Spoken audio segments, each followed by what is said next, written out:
That is another budol. Ha? Budol-budol man. Ito si Marcos talaga. Budol ka talaga. Ha? Budol. Na unlawful arrest daw itong ginawang pag-aresto sa kanya. Well, we followed everything. Bakit laging ano, no? Parang feeling niya matalino siya na confident. Well, you know, as we follow everything according to hindi, alam mo, hindi mo kami madadaan sa ganyan mo, Brad. Hindi mo kami madadaan sa ganyan. Yung feeling matalino ka, you know, hindi. Hindi mo kami madadaan sa ganyan mo. Yung mga tanga mong followers, yan, madadaan mo sila. Yung mga tansong followers, tatanga-tanga yung mga ini. Necessary procedure. We had a very good basis on which to serve that warrant and to read him his rights. We followed all the legal procedures that are necessary. So I'm confident that if in further examination, you will find that it is proper and correct. Ginagaya niya yung tatay niya kasi. Yung tatay niya kasi talaga namang matalino yon. Walang biro. Yung tatay niya matalino talaga yon. Kaya mag-speech no ng mahaba, pero wala, hindi nagbabasa. Ito kasi hindi. Kaya dinadalan siya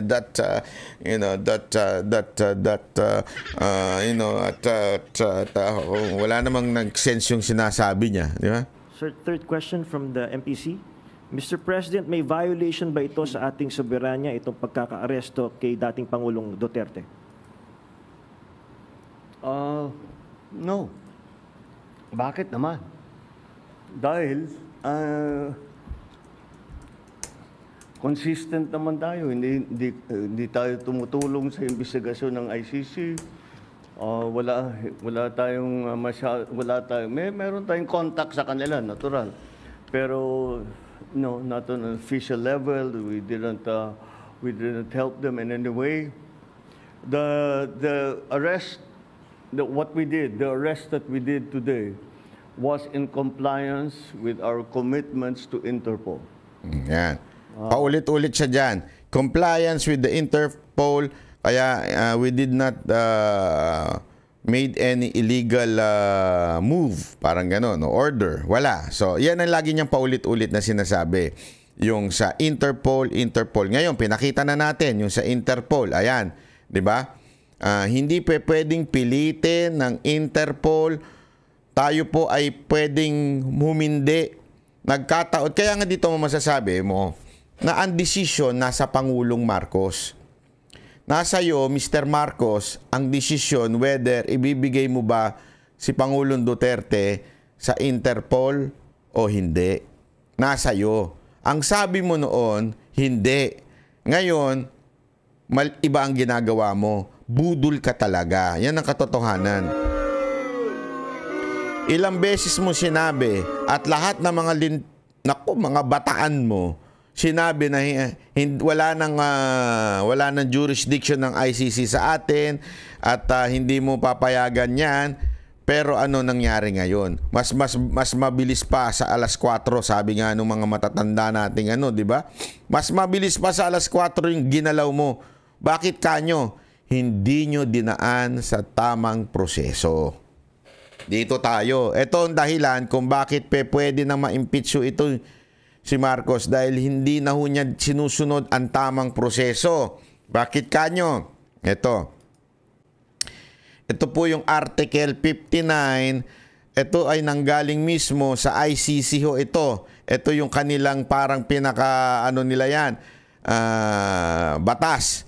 Kasi since ICC ang source, ibig sabihin yung pinaka-demanda, yung pinaka-warrant, tapos pumunta sa Interpol para yung Interpol ang gumalaw, tapos yung PNP, dapat ang sinunod nyo, since sinusunod ninyo yung warrant of arrest ng ICC tuloy. Tama, ICC. Oo, tama. Ay, eto po yun. Ano po yan? Article 59. Paliwanag natin yan. Actually, tinagalog pa natin yan A state party which has received a request for provisional arrest or for arrest and surrender shall immediately take steps to arrest the person in question in accordance with its law and the provision of Part 9. Linawin natin mga kababayan, ha? Even if hindi na dapat nag-a-apply ito kasi wala na tayo sa ilalim ng ICC, i-discuss natin to na patunay na lumabag pa rin ho tayo sa due process ni Pangulong Duterte. Hindi ho tayo hinayaan ng due process. Number 2, a person arrested shall be brought promptly before the competent judicial authority in the custodial state, which shall determine in accordance with the law of that state. Ang linaw po niyan. Sa Tagalog po, tayo daw po ay pag may hinuli, pagka merong inaresto, kailangan dalhin agad-agad sa isang local court, local judiciary authority, at will determine kung ano ang dapat gawin. Ibig sabihin, hindi ho ibig sabihin ang ICC is above ng Korte ng Pilipinas. Hindi po. Ang ICC po ay sumusunod pa rin sa batas na ini-imply nung batas nung yung korte, yung justice system nung bansa na yon. Dadalin muna. Tandaan niyo yan, ha?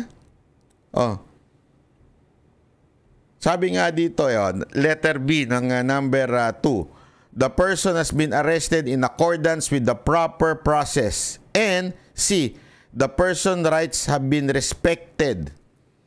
Yun na lang respected, malabo na. Bakit?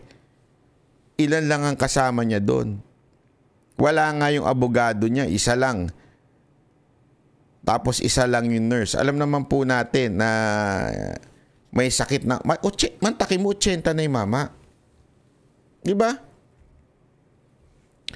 The person arrested shall have the right to apply to the to the competent authority in the custodial state for interim release pending surrender. Mga kababayan, ang linaw po niyan. Ang linaw-linaw po niyan.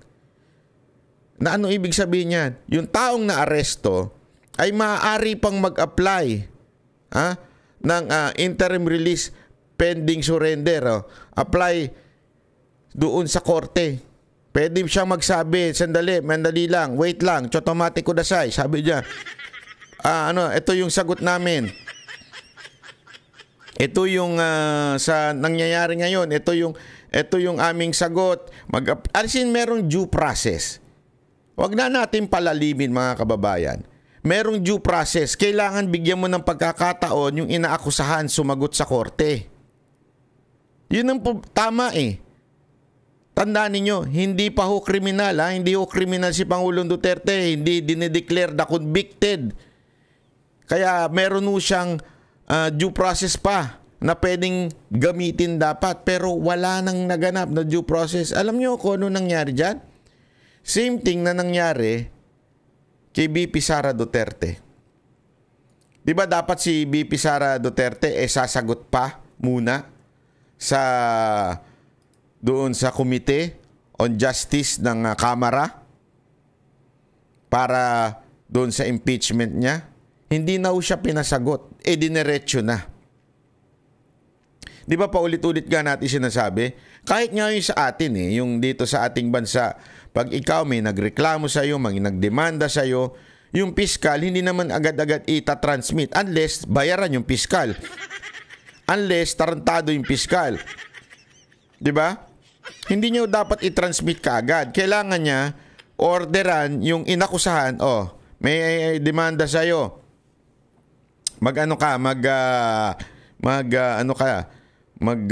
Sagot ka. Sumagot ka dito sa mga demanda sa'yo. Tapos bibigay sa'yo sa piskal. Pag-aaralan nyo ngayon yung piskal, titingnan nyo. Ano ba ang dito? Mas matimbang. Ito may probable cause to. Walang kwenta yung demanda. Ganon Di ba? Yan daw ang dapat gagawin ng judge. Pag dinala si Pangulong Duterte, kukunin siya, dadalhin siya sa court, local court.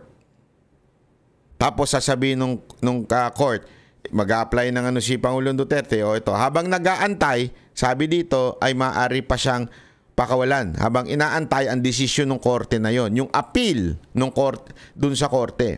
Mag-a-appeal, tapos sasagot siya, sasabihin ngayon ng korte, sige, tama, merong basis itong Interpol. Kunin nyo na yan.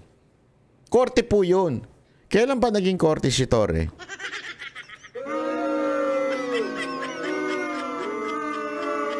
Ako alam ko kung kailan. Nung sa KOJC pa lang, naging korte na siya. May sarili siyang mundo talaga eh. Alam mo, Torre, ano ka na talaga. Hindi ko alam ha. Kasi alam mo, ignorance of the law excuses no one di ba? Hindi, porket hindi mo alam, hindi pwedeng dahilan yun. Ilang beses mo nang ginawa yan. Ilang beses mo nang ginawa yan sa KOJC, di ba? Yung search warrant mo, mali yung address. Di ba? Sasagot mo, hindi, ano yung, sa korte na lang kayo magreklamo.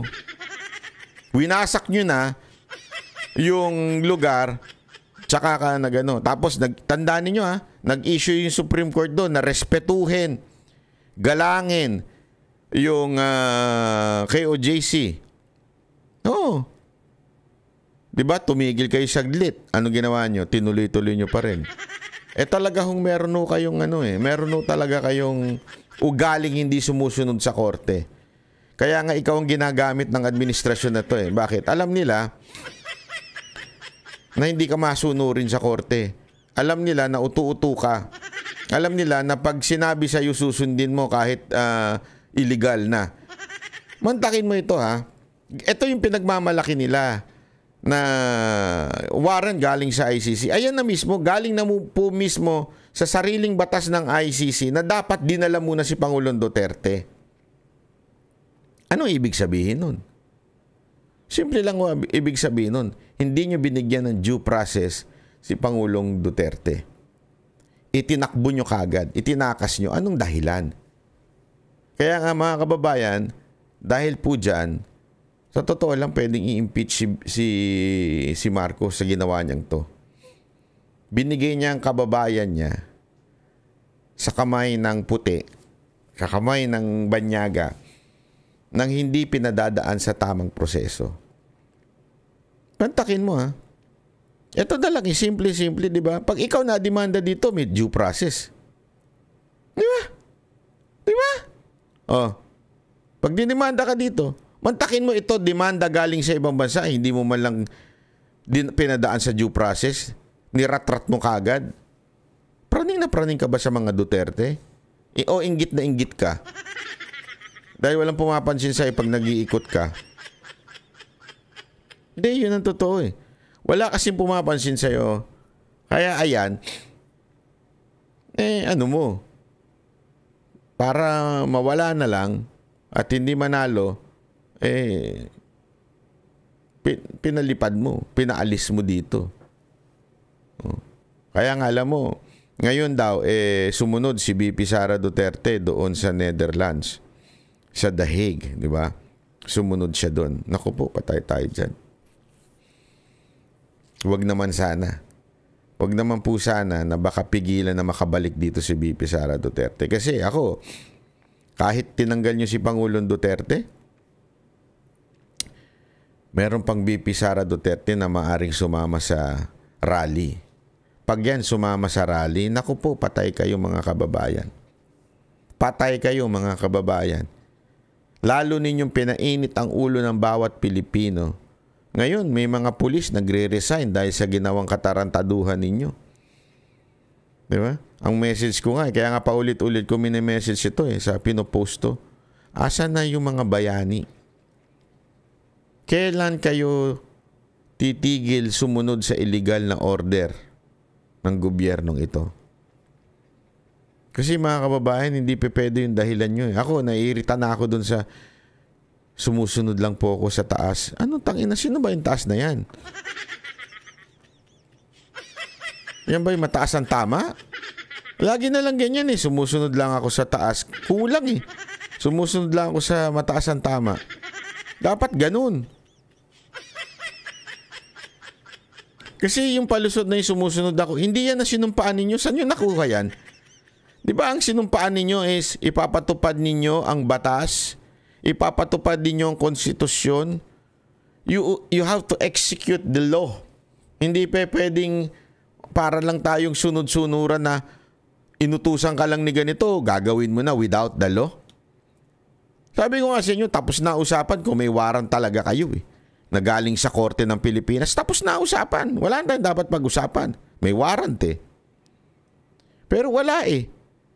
Yung warrant, nasa cellphone pa, galing pa sa ibang bansa. Tapos, hindi man lang pinadaan sa tamang proseso.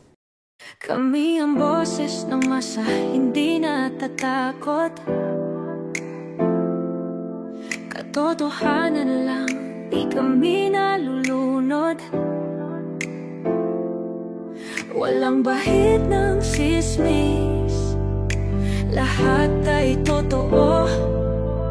Kahit sino ka pa, pag mali ka babanatan ka.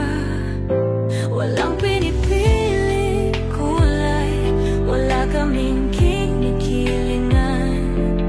Basta para sa bayan, kami lalaban.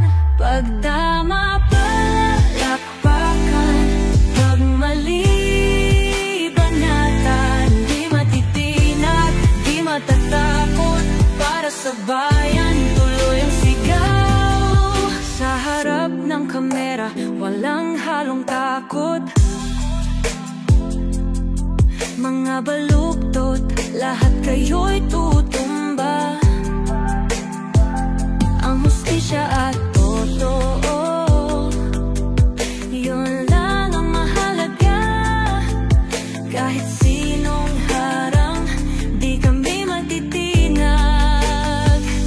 Walang pinipiling kulay, wala kaming kinikilingan. Basta para sa bayan, kami lalaban.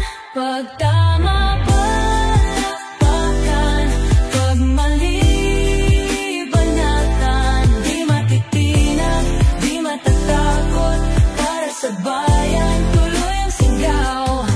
Kung nasa tama ka, ikaw ay aming kasama. Pero pag mali ka, handa ka na bang mabasag? Banateros kami, walang inuunan. Dahil bayan muna, bago ang sarili.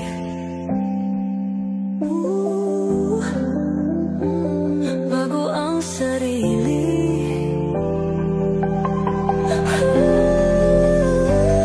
Pag tama palakpakan, pag mali banatan. Banateros ang sigaw, katotohanan ang laban.